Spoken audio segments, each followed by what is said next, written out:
Hey friends, it's Pastor Mike from Fellowship Church. Hope you're doing well so far this week. Hope you're staying safe with your family as well. Know that we care for you and we love you, and please just take good care of yourselves out there. I've got something I want to show you today. This is the shifter shaft. Say that 3 times really fast if you will. The shifter shaft out of my Harley Davidson motorcycle. And you're already thinking to yourself, well, Pastor Mike, how come it's in your hand instead of mounted on your motorcycle? Well, you can't see it because it'd be really difficult to focus in that far, but this shaft actually has really small splines on both ends, and the splines have become rounded off a little bit. What happened is I was riding a few weeks ago, and all of a sudden, I couldn't shift the motorcycle. Now, if you're not used to riding motorcycles, they're a lot of fun until you get them stuck in first gear. It's really hard to stay up with traffic when you're stuck in first gear. It's a long ride home, and you get a lot of funny looks, by the way.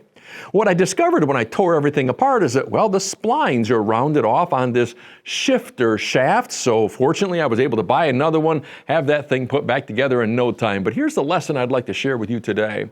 It's that sometimes on something like a motorcycle, it's something really, really small that breaks. But suddenly an 800-pound motorcycle is pretty useless when a couple of splines are rounded off. And here's the life lesson behind that, friends.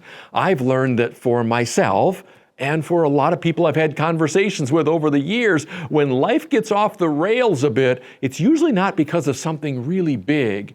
It's usually because of something really small. For most people, when we get off track a little bit in some area of our life, it's not because we took a hard left turn or a hard right turn. It's because we maybe just missed a few course corrections and we started drifting a bit. That's how people get lost usually, and that's what happens with little mechanical devices like shifter shafts. You may be experiencing some difficulties in a part of your life right now. It could be in a relationship. My guess is if that relationship is having some challenges, it's not because somebody took a hard turn. It's because, well, the splines just got rounded a little bit, and one day you found yourself stuck in first gear. The same thing could be true of perhaps your job, maybe another relationship, somebody whom you value and love. It could be something maybe in your relationship with God, where over time you've just kind of drifted a bit, maybe weren't paying attention, and in your relationship with God, the splines got rounded a little bit, and before you know it, you're stuck in first gear and not going anywhere fast. Well, friends, sometimes we have to pay attention to the little things in life. It's not the big things that cause us these challenges when we get off course a bit.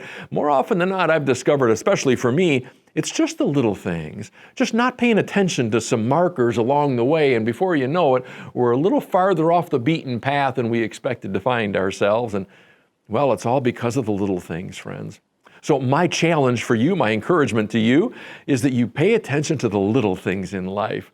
We've been starting a series here over the last week or so and spending a lot of time talking about what it means for us to model Jesus Christ with our lives. As we do that, as we try to correct ourselves to become more like Jesus, we won't be talking about the hard right turns or left turns that we made. We'll be talking about maybe some small things, just a few little things that we can work on. Maybe the way that we say a few words, maybe a thought that we've held in mind for a while that is leading us to some not so good things. It's the little things that get people off track in this life.